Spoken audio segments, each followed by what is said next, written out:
우리 하나님 말씀을 봉독하도록 하겠습니다. 마태복음 5장 13절에서 16절에 있는 말씀입니다. 마태복음 5장 13절에서 16절에 있는 말씀입니다.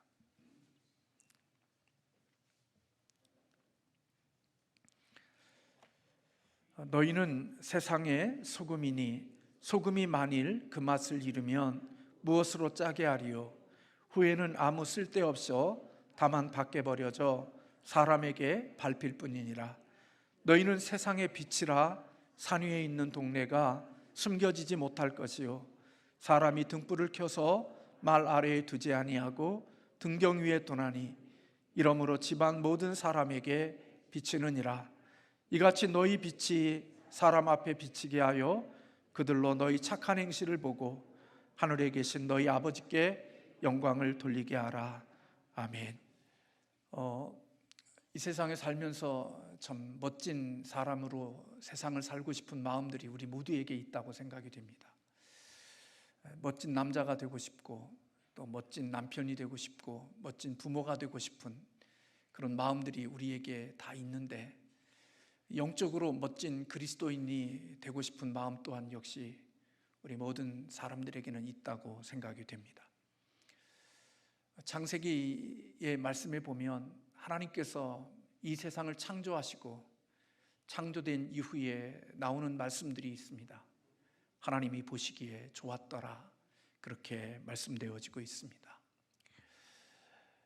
6일째 인간을 창조하시고 나서는 하나님께서 보시기에 심히 좋았다, 그렇게 기록되어지고 있습니다. 하나님께서 보시기에 좋았다는 것은 다른 것보다도 여러분들이 잘 아는 대로 하나님의 의도하신 대로, 하나님이 계획하신 대로 그 모든 창조된 피조물들이 자기의 역할을 잘 하나님의 의도대로 하고 있었다. 그것이 토브, 하나님 보시기에 좋았다라는 단어가 가지고 있는 의미입니다.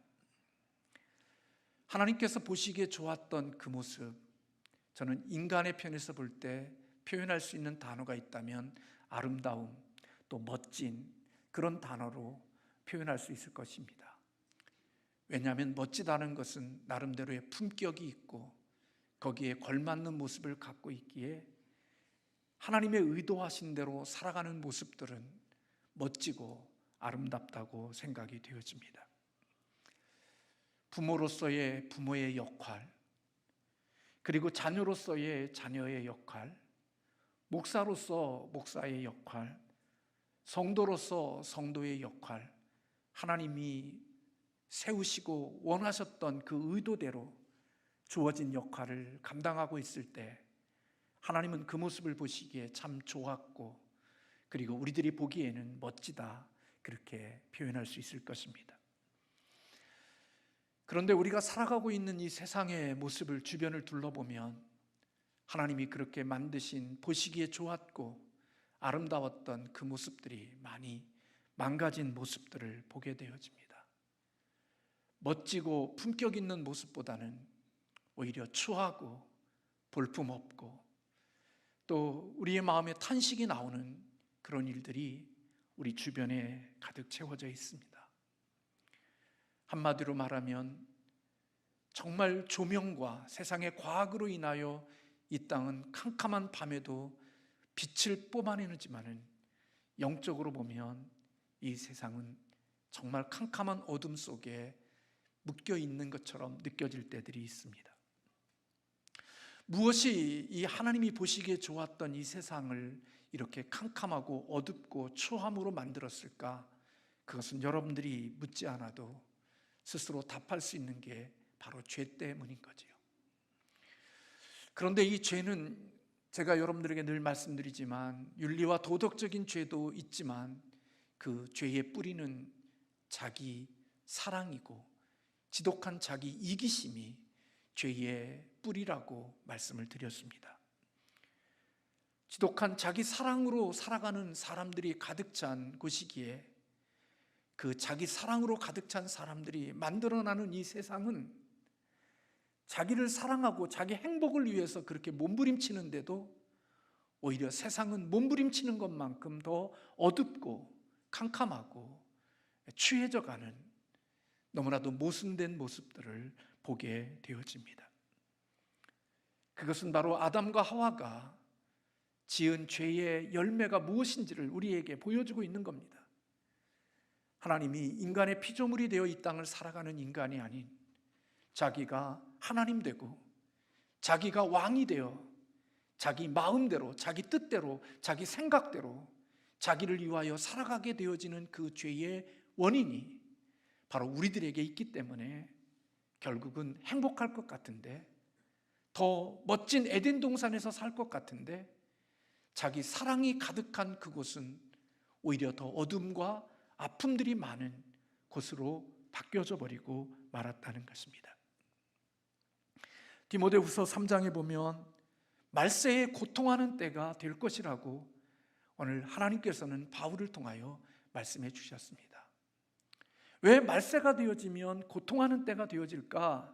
그 이유를, 말세가 되면 사람들이 자기를 사랑하고 돈을 사랑하기 때문에 결국은 세상은 더욱더 어둡고 고통하는 장소가 되어질 것임을 말씀해 주었습니다.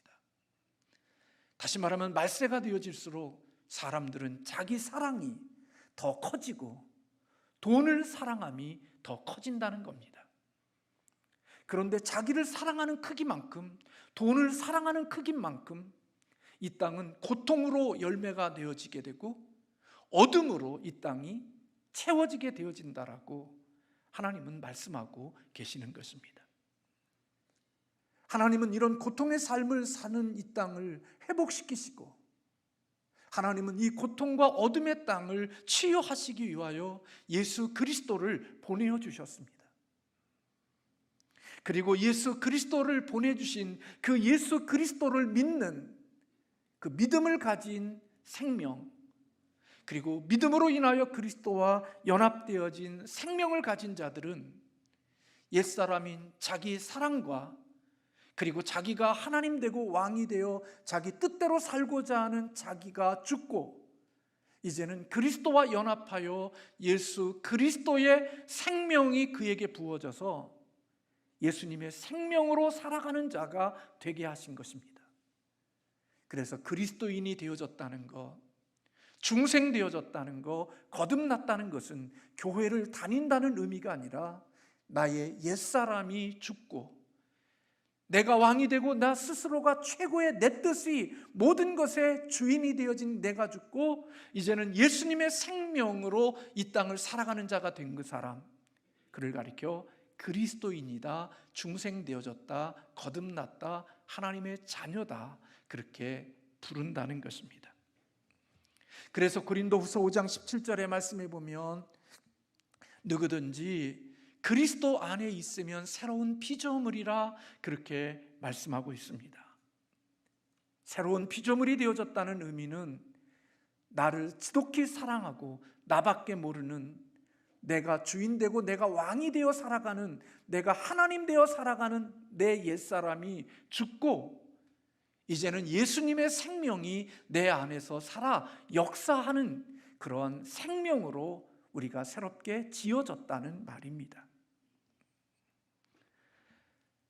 그래서 이 말은 다시 말하면 예수 그리스도와 연합되어 살아가는 사람들에게는 내가 예수님을 만나기 이전에 옛사람의 방식인 자기 사랑, 자기 만족, 자기가 전부가 되어 자기 우상이 되어 살아가던 나의 사람이 이제는 예수님의 생명으로, 예수님의 생명이 내 안에서 역사함으로 그분의 지배와 그분의 다스림과 그분의 통치를 받으면서 내 육체가, 자기 사랑밖에 모르는 이 육체가 이제는 예수님의 생명의 지시를 받으며 세상을 살아가는 자로 변화되어진 자가 됐다는 의미입니다.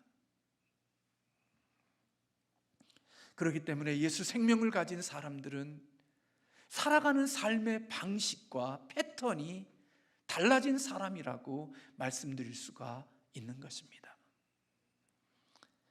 옛사람은 자기 사랑이 최고였고 자기가 모든 것의 우선순위였지만 구원받은 우리들은 새 생명 얻은 자들은 내 뜻과 내 만족과 내 기쁨보다는 하나님의 영광, 하나님의 뜻, 하나님의 기쁨, 하나님 보시기에 좋았더라고 하는 그런 삶에 초점을 두고 인생을 살아가는 자들로 정체성과 가치관이 바뀌어진 사람, 그 사람이 바로 구원받은 그리스도인이라는 것입니다. 나의 옛 생명으로 사는 자가 아니라 예수의 생명으로 살아가는 자들, 그 사람들이 바로 구원받은 하나님의 사람들이라는 것입니다. 그런데 예수님의 생명으로 살아가는 방식이 무엇인가? 그것은 우리들에게 참 고통스럽고 아픈 이야기지만 예수의 생명으로 살아간다는 것은 십자가로 살아간다는 말과 같은 것입니다. 예수님의 사랑으로, 예수님의 방식으로, 예수님의 생명으로 살아간다는 것은, 십자가로 살아간다는 그 말은 결국 사랑으로 살아가는 것이고, 희생으로 사는 것이고, 섬김으로 사는 것이고, 자기를 부정하며 사는 것이고, 자기를 포기하며 사는 것, 자기를 죽이며 살아가는 그것이 예수의 생명으로 살아가는 삶의 방식이라는 것입니다. 왜냐하면 예수님께서 자신이 이 땅에 오신 이유를 그렇게 말씀하셨습니다. 마가복음 10장 45절에 보면 인자가 온 것은 섬김을 받으려 함이 아니라 도리어 섬기려 하고 자기 목숨을 많은 사람의 대속물로 주기 위함이라고 말씀하고 있습니다. 예수님이 이 땅에 오신 목적이 섬기기 위하여, 많은 사람들을 살리기 위하여, 자신의 몸을 주기 위하여 이 땅에 오셨다는 것입니다. 그래서 예수님의 새 생명을 얻은 자들, 그들은 구원받은 사람은 이 세상에 자기가 모든 것 되어져 내 꿈, 내 뜻, 내 생각, 내 영광, 내 비전, 이런 삶으로 인생을 살던 우리들이 이제는 하나님의 영광을 생각하고 하나님의 뜻이 무엇인지를 마음에 두고 하나님이 보시기에 좋았던 것이 무엇일까 하는 것을 고민하고 질문하며 세상을 조심스럽게 살아가는 자들이 되어졌다는 것입니다. 그래서 그리스도인은 교회를 다니는 사람이 아니라 정체성이 바뀌어진 사람, 본성이 바뀐 사람, 우리의 속사람이 변화된 사람, 그것을 가리켜서 성경은 구원받은 자라고, 거듭난 자라고, 새 생명 얻은 자라고, 새로운 피조물이라고 그렇게 정의하고 있는 것입니다. 이렇게 새로운 피조물이 되어져 하나님의 생명, 하나님의 영광, 하나님의 뜻을 찾는 자들이 되어지기에 우리가 살아가는 삶의 방식도 달라질 수밖에 없는 거죠. 예수님을 만나기 전까지는 내 영광과 내 목적과 내 뜻과 내 꿈과 내 만족이 모든 것의 인생의 목적이었다면, 이제는 예수 생명이 우리 안에 들어온 다음부터는 하나님의 영광이 우리의 목적이고 하나님의 뜻이 우리의 목적이고 하나님 보시기에 좋은 삶이 우리의 목적이 되어진 사람들이기 때문에 그들이 살아가는 삶의 방식과 삶의 패턴들이 달라질 수밖에 없도록 되어져 있다는 것입니다. 그 삶의 방식이 자기를 사랑하는 삶의 중심에서 이제는 하나님을 사랑하고 이웃을 사랑하는 자로 살아가는 삶의 방식들이 바뀌어진 사람들, 그들이 바로 그리스도인이라고 성경은 말씀하고 있는 것입니다. 마태복음 22장에 보면 한 율법사가 예수님을 찾아와서 묻습니다. 율법 중에서 어느 계명이 가장 큰 계명입니까? 그때 예수님께서 율법 중에 어떤 계명이 가장 큰 계명이라는 것은 율법에 대하여 모든 것을 잘 아는 율법사가 던진 질문입니다. 유대인들은 하나님의 주신 계명을 하지 말라는 계명과 하라는 계명으로 나누어서 그들이 조문을 만들어 놨습니다. 하지 말라는 계명 365개의 조문이 있고 하나님께서 하라고 하는 명령 248개의 그런 하나님의 율법을 자기들 나름대로 세분화시켜 놨습니다. 그러니까 613가지의 계명들 가운데 속에서 어느 계명이 가장 큽니까라고 예수님께 질문한 겁니다. 그때 예수님께서 그에게 주셨던 말씀이 내 마음을 다하고 목숨을 다하고 뜻을 다하여 주 너희 하나님을 사랑하라. 그것이 첫째 되는 계명이고 둘째는 이와 같으니 내 이웃을 내 자신과 같이 사랑하라. 이 두 계명이 온 율법과 선지자의 강령이니라 그렇게 말씀하셨습니다. 강령이라는 말을 제가 언젠가도 말씀드렸지만 문에 걸려있는 두 개의 물을 지탱하고 있는 경칩과 같은 것이라는 겁니다. 그 무거운 문이 몇 개 되지 않는 경칩에 걸려서 유지되어지고 그 문이 열리기도 하고 닫히기도 하고 자기의 역할을 하는 것처럼 하나님의 모든 계명들이 하나님을 사랑하는 것과 이웃을 사랑하라는 이 계명 속에 다 묶여 있다는 겁니다. 그래서 하나님 사랑, 이웃 사랑을 풀면 10계명이고 그 10계명을 풀면 신구약 66권이 다 이 계명 속에 다 연결되어져 있고 묶여져 있다고 말씀하고 있는 겁니다. 그래서 이 하나님 사랑과 이웃으로 사랑하는 사람들, 그리스도인의 정체성에 대해서 주님은 오늘 본문에서 우리들에게 그렇게 말씀하고 있는 겁니다. 너희들의 정체성은 세상의 소금이야. 너희는 세상의 빛이야. 이게 주님께서 구원받은 그리스도인의 정체성에 대해서 우리에게 말씀하시는 것이 너희는 세상의 소금이고 너희는 세상의 빛이라고 말씀해 주고 계시는 것입니다. 빛이 되라, 소금이 되라가 아니라 너희는 이미 소금이고 너희의 존재가 빛이라는 것입니다. 우리는 소금이고 우리는 빛이 아닌데 주님은 우리를 빛으로, 우리를 소금으로 말씀하시는 이유는 우리의 생명 속에 예수님의 생명이 들어와 있기 때문에, 예수님과 신비로운 연합을 통하여 예수님의 생명이 내 안에 들어와 있는 새로운 피조물 되어진 우리의 정체성이 너희는 소금이고 너희는 빛이라고 예수님께서 말씀해 주고 계시는 것입니다. 그래서 구원받은 우리들을 하나님께서는 너희는 소금이고 너희는 빛이라고 말씀하시면서 우리들을 향하여 그 소금으로서 빛으로서의 역할을 잘 감당하는 자가 되어야 한다는 사실을 우리에게 사명으로 맡겨주셨다는 겁니다.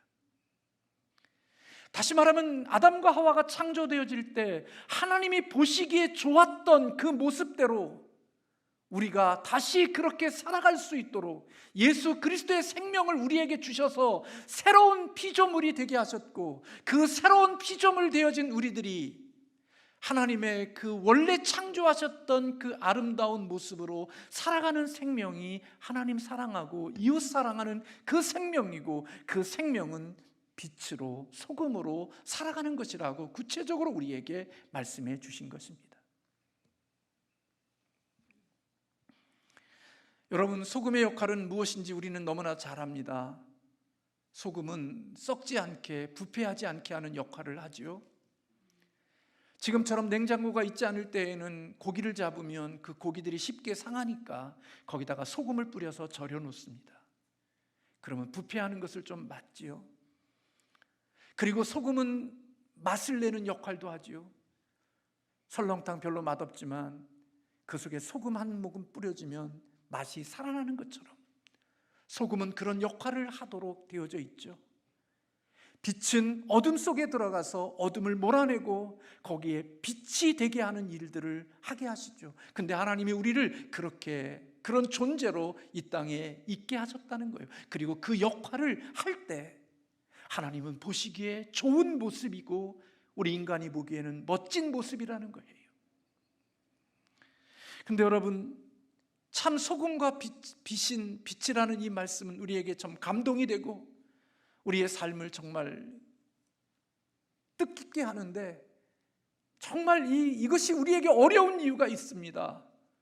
소금은 참 좋은데, 그 역할의 내면 모습들이 좋은데, 그 역할을 하는 방식이 우리를 힘들게 하고 우리를 어렵게 한다는 겁니다. 소금 그 자체, 빛 자체, 그것은 참 좋은데 소금의 역할을 하고 빛의 역할을 하는 이것은 옛사람의 생명을 가지고는 할 수 있는 역할이 되지 못한다는 것입니다. 왜냐하면 소금과 빛이 되어지는 것은 자기의 몸을 녹이고 자기를 희생하고 자기를 허비하고 소비시키는 방식으로만 소금의 역할을 할 수 있고 빛을 발할 수 있기 때문에 그런 것입니다.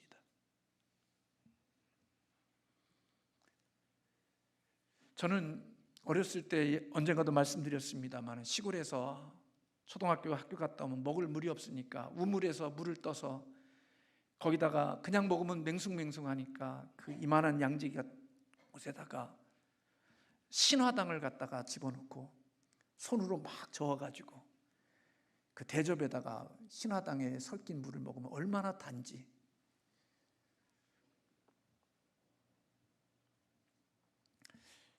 예전에는 시골에 감나무가 있으면 감이 자르다가 떨어지는, 저희도 노뎀나무에 감나무가 있습니다만은 그 감이 떨어지면 다 버리지만 우리는 시골에서 아이들 친구들과 다니면서 그 감을 다 주웠습니다. 조금 얼마 되지 않는 그 감을. 그리고 그 감을 주워다가 항아리, 이만한 항아리에다가 넣어놓고 그 떫은 감에다가 소금을 갖다 단박 지어놓고 그리고 그것을 우려서 간식으로 먹었던 기억이 지금도 납니다. 소금은 자기 존재가 있고 자기의 존재로서 주장하고 있는 한 소금은 아무런 역할을 할 수가 없습니다. 부뚜막에 소금도 넣어야 짜다는 말이 있는 것처럼 자기가 녹아지지 않고 자기의 존재가 소모되지 않으면 소금으로서의 역할은 할 수 없는 겁니다. 빛은 어떤가요? 저 어렸을 때 시골에서 우리 어르신들 다 그렇지만 등잔불에서 자랐잖아요. 하얀 그 종자기 같은 곳에 이렇게 심지 올려가지고 이렇게 키고 있었던 거. 거기에서 빛을 발하고 있는 동안에는 뭐가 있는 거냐? 빛을 발하는 그 순간에는 밑에 석유가 조금씩 소모되어지고 있는 겁니다. 석유가 다 소모되어지면 빛은 발하지 않고 심지를 까맣게 태워서 그냥 저절로 꺼져버립니다. 빛을 발하는 것은 석유가 자기 존재를 소비하고 있고 허비하고 있고 어떻게 보면 사라지고 있기 때문에 빛이 나고 있는 겁니다. 시골에서 목사님 교회 예배 드릴 때 예전에는 그런 때가 지나서 이렇게 호롱불 같은 이런 등잔에다 석유 넣을 심지 박아서 하고, 그 다음에 제가 지금도 기억나는 것은 그 뭐예요? 그 카바이트 넣어가지고 수요일 되면 제가 등잔불 그 불 켜고 그랬던 기억이 지금도 납니다. 빛은 저절로 되는 게 아니라 어떤 곳에 희생과 헌신과 소비와 자기가 사라지는 이것이 있기에 빛을 발하는 겁니다. 근데 여러분, 이 세상에 자기를 허비하고 자기를 낭비하고 자기가 사라지기로 살아가는 사람이 이 땅에 누가 있어요? 저 자신도 목사지만요, 내 존재가 드러나고 싶고 내가 더 강해지고 싶고 내가 더 멋져지고 싶고 내가 우상이 되고 싶지, 내가 소비하고 허비하고 양보하고 줄어들고 없어지는, 녹아지는 그런 삶은 이 땅에 옛사람의 죄성을 가진 사람들은 결코 살아갈 수 있는 삶의 방식이 아닌 거예요. 나를 더 강화시키고 나를 더 멋지게 만들고 나를 더 힘있게 만들려고 모든 에너지를 쓰는 것이 우리의 옛 죄성을 가진 자기 사랑이 우리의 뿌리가 되어진 우리들의 삶의 모습인데, 예수님은 자기를 허비하고 자기를 낭비하고 섬기고 사라지는 이런 삶을 살아야만 소금으로서 빛으로서 역할을 할 수 있다고 말씀하고 계시는 거예요. 그 모습이 하나님 보시기에 좋은 모습이라는 겁니다. 그래서 여러분, 이 세상에서는 하나님 보시기에 좋았다고 말하는 사람은 돈 많은 사람일 것 같고, 명예 있는 사람일 것 같고, 인기 있는 사람일 것 같고, 수많은 빌딩을 가지고 있는 사람을 하나님께서 보시기에 좋았다라고 말하는 게 아니라, 내가 살아가고 있는 삶의 현장 속에서 지금도 자기의 주어진 곳 속에서, 자기의 주어진 곳 속에 작은 소금으로서 자기를 녹여내고 자기를 소모시키는 희생과 섬김의 이런 삶을 살아가는 사람을 보시면서 우리 주님은 보시기에 좋았다라고 말씀하신다는 거예요. 그래서 예수님이 살아오는 삶의 방식의 핵심이 바로 십자가지요. 십자가는 사랑이 나타난 곳입니다. 하나님을 사랑하는 흔적이 있는 곳이 십자가이고, 우리를 사랑하시는 흔적이 있는 곳이 십자가입니다. 그래서 예수님은 하나님을 사랑하고 이웃을 사랑하시기 위하여 예수님은 십자가의 길을 걸어가신 겁니다. 그곳에서 낮아지셨고, 자기를 깨뜨리셨고, 자기를 허비하셨고, 자기를 소비시키고 자기를 부정하는 그런 삶의 흔적의 현장이 바로 십자가에 있는 것입니다. 그래서 예수님은 십자가에서 내가 다 이루었다, 그렇게 말씀하셨습니다. 사람들이 보기에 어리석고 미련해 보이는 게 바로 십자가입니다. 헬라인이나 유대인들이 보기에는 예수님의 십자가는 미련하고 어리석어 보인다고 그랬습니다. 그렇습니다. 십자가는 이 세상에 왕이 되어야 되고 우상이 되어야 되고 자신이 신이 되어 자기의 만족을 뽐내며 살아가야 되는 이 세상 속에서 자기가 없어지고 자기가 양보하고 자기를 희생하고 자기를 버리는 그런 삶은 바보 같고 어리석고 미련해 보이는 삶이 분명합니다. 그런데 성경은 말합니다. 이것이 미련하고 어리석어 보이지만 구원받는 우리들에게는 이 십자가가 하나님의 능력이라고, 그리고 바울은 나는 이 십자가의 도만을 자랑하겠다고, 이것이 예수님의 생명을 가진 자에게서 나올 수 있는 유일한 예수님의 생명에서만 뿜어져 나올 수 있는 삶의 열매이라는 겁니다.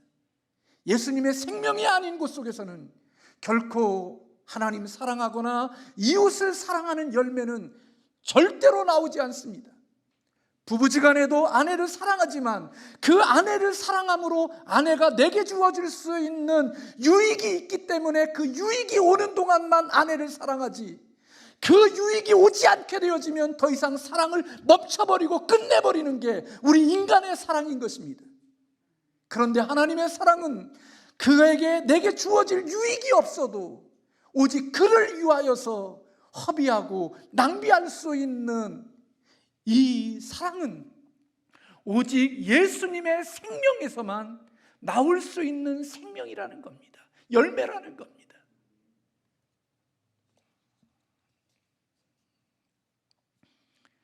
그래서 하나님께서 우리에게 너희는 세상의 소금이고 너희는 세상의 빛이라고 말씀하시면서 교회 안에서 소금이고 교회 안에서 빛이라고 말하지 않았습니다.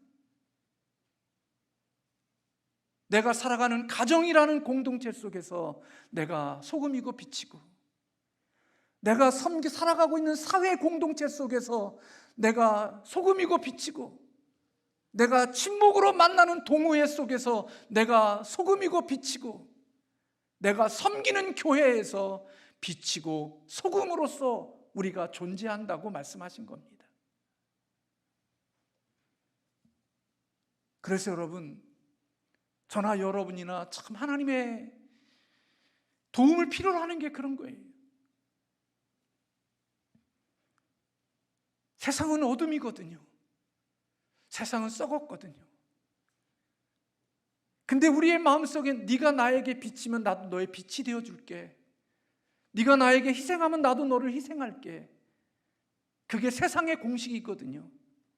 하나 주면 하나 받고, 이게 우리가 세상을 유지하는 공식인데, 하나님이 우리에게 말씀하시기를 어두운 곳에서, 썩어진 곳 속에서 너희가 소금과 빛이라고 말씀하시는 거예요. 여러분, 이게 얼마나 어려운지 여러분 아시잖아요. 평생 변하지 않는 그 남편 앞에서, 어둠으로 살아가고 있는 그 남편 앞에서 내가 소금과 빛의 역할을 한다는 게, 여러분, 그게 얼마나 어려워요. 내가 이렇게 살면 저 인간 좀 변할 줄 알았는데, 그렇게 오랜 세월 내 나름대로 희생하고 십자가를 지고 살았는데, 돌아보면 그대로고 돌아보면 그대로고 미칠 것 같죠. 근데 하나님이 우리에게 주시는 말씀이, 그 미칠 것 같은 어둠의 세상 속에서 변하지 않는 남편, 변하지 않는 아내, 변하지 않는 자식, 변하지 않는 부모님 앞에서, 그 어둠 속에서 너는 여전히 소금으로 살아야 되고 빛으로 살아야 된다고, 그 역할을 해야 한다고 우리 하나님이 우리에게 말씀하고 계시는 거예요. 여러분, 이게 얼마나 어려워요.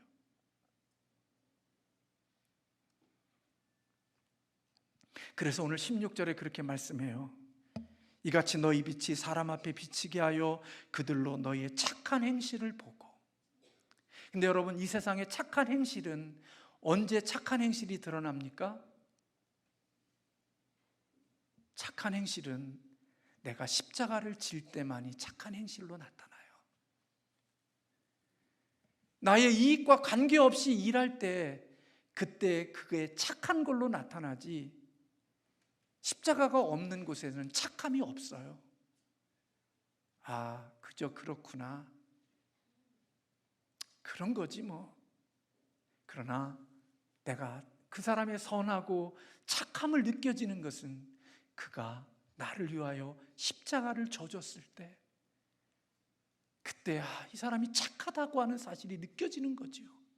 고마움을 느껴지는 거지요. 그때 누가 영광을 받으시느냐? 하나님이 영광을 받으신다는 거예요. 내가 없어졌는데, 내가 무거운 짐을 졌는데, 내가 미칠 것 같은데, 그 힘든 시간들 속에서 나를 녹여내며 나를 소비시키면서 살아가고 있는 그 모습 때문에, 내가 살고 있는 그곳이 좀 들썩고 어둠이 조금 밝음으로 나타나는 그 모습을 볼 때, 하나님은 영광을 받으신다고 말씀하고 계시는 거예요. 이런 나라가 바로 하나님의 나라인 거지요. 그래서 하나님의 나라는, 제가 생각할 때 이해하는 하나님의 나라는 사랑이 운영되어지는 나라, 하나님의 사랑으로 가득 찬 사람들이 있는 곳, 저는 그것이 천국이라고 이해를 해요. 우리는 이 땅에서 그런 삶을 살지 못하지만 주님을 만나게 되어지면 그런 생명으로 살아가는 자가 될 거예요. 그래서 그 나라에는 눈물이 없을 거예요. 슬픔이 없을 거예요. 아픔이 없을 거예요. 고통이 없을 거예요. 왜요? 나에게 자기 만족을 위하여 나에게 고통과 아픔을 주는 사람이 없이, 모두가 나를 섬겨주고 나의 유익을 위해서 존재하는 사람들만 모여서 사니까 모두가 다 행복할 수 있는 나라가 바로 주님의 나라라는 거예요. 예수 믿는 가정이 왜 행복해질 수 있을까요? 예수 생명 있는 가정이 왜 천국이 조금씩 되어질까요?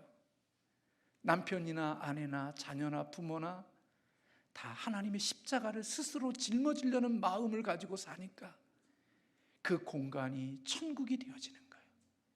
자기 만족을 위하여 나를 섬겨주고 나의 행복을 위해서 나를 도와달라고, 나의 만족을 위해서 당신이 존재하고 너희들이 존재하고 부모님이 존재한다고 생각하고 살 때에는 불평과 원망이 있지만, 내가 저를 섬기기 위하여, 사랑하기 위하여 희생하기 위하여 내가 존재한다는 마음을 가지고 살아가는 삶의 공식이 적용되어질 때 놀랍게도 우리가 생각하지 않았던 하나님의 나라가 그곳에 만들어져가는 기적을 경험하게 되어지는 거죠. 근데 여러분, 기억할 것은 본성적으로 저와 여러분은 소금의 맛을 못 내요. 빛을 만들지 못해요. 우리는 그런 존재들이 못 돼요. 목사라고 예수 오래 믿고 직분 가졌다고 맛을 내는 소금으로 빛을 만드는 빛의 원진자가 되지 못해요. 그래서 여러분, 우리가 맛으로 살 수 있고, 그리고 소금으로서의 맛을 내며 빛으로서의 역할을 하려고 하면 누구 안에 들어가야 되느냐? 바로 예수님의 생명 안에 머물러야만 가능한 거예요. 예수 그리스도의 능력 안에 있을 때에만 내가 십자가를 작지만 질 수 있지, 예수 생명에서 벗어나게 되어지면 목사랄지라도 십자가 못 져요. 내 만족, 내 기쁨이 모든 것의 목적이 되어서 그것을 위해서 평생 살다가 끝나요. 그런데 예수 그리스도의 생명의 능력 아래 들어가서 그분의 생명과 성령의 다스림 속에 있게 되어지면 그 생명의 능력이 나로 하여금 나를 녹일 수 있는 힘을 주시고 나를 소비시킬 수 있는 자원하는 마음을 하나님이 주셔서 내가 힘들고 어려운 그 속에서 나를 좀 녹여내고 나를 소비하고 내가 십자가를 지는 짐으로 하나님이 주시는 그 공동체를 살리는 역할을 하는 자가 되어진다는 거지요. 그래서 성도의 진 십자가의 무게만큼 공동체는 건강할 수 있고 행복할 수 있는 거예요. 오늘 이 시대가 왜 이렇게 어둠이 많은지 여러분들 아시죠? 다 자기 사랑으로 가득 차 있기 때문에 그래요. 남편이나 아내나 자식이나 부모나 형제나 다 자기 사랑으로 살아가기 때문에 모든 공동체가 갈기갈기 찢겨지는 아픔의 현장이 되어져 버리고 마는 거예요. 예전에는 대통령이나 지도자가 되면 내가 국민을 위하여 내가 뭔가 섬기는 자리에 있다고 생각하고 살았던, 국민을 존재하기 위한 내 십자가를 지는 존재라고 생각했는데 어느 순간부터 이것이 나의 영광과 나의 명예와 나의 존재를 부각시키는 그런 것으로 이해하게 되어지는 순간부터 이 땅은 더 어두워지고 더 캄캄해지는 세상으로 바뀌어져 버리고 만다는 거예요. 사랑하는 성도 여러분, 우리는 소금으로 빛으로 살 수 없는 자들입니다. 그래서 소금이 되라 그러고 빛의 역할을 하라 그러면 다 도망가 버리잖아요. 누군가가 나에게 소금으로서 나를 살려내고 빛으로서 나의 어둠을 밝혀줄 때에는 그 공동체가 좋다고 말하지만 어느 순간 이젠 내가 소금의 역할을 해야 되고 빛의 역할을 해야 돼서 나를 녹여내고 나를 희생해야 되고 나를 헌신해야 되는 역할을 하나님이 그런 자리에 세워주시고 난 다음부터는 나를 녹이는 게 싫으니까, 나를 소비하는 게 싫으니까 더 이상 그 공동체 속에 머물러 있으려 하지 않는 거예요.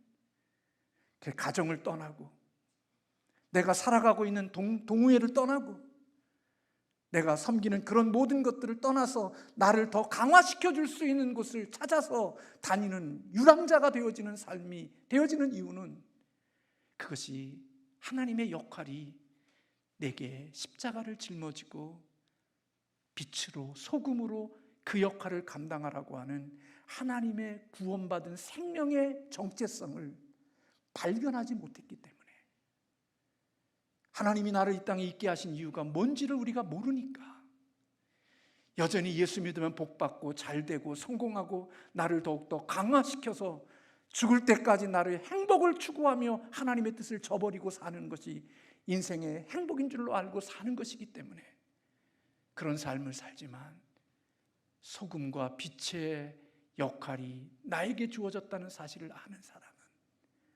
자기를 녹이고 십자가를 지고 묵묵히 그 길을 걸어가서 힘들고 이 땅에 어려운 것 같지만, 제가 이번 주에 천국에 대한 말씀을 준비하면서 깨닫는 것은 이런 삶이 왜 가치 있느냐, 이것이 우리에게 천국이 있기 때문에 이 삶이 가치가 있는 거예요.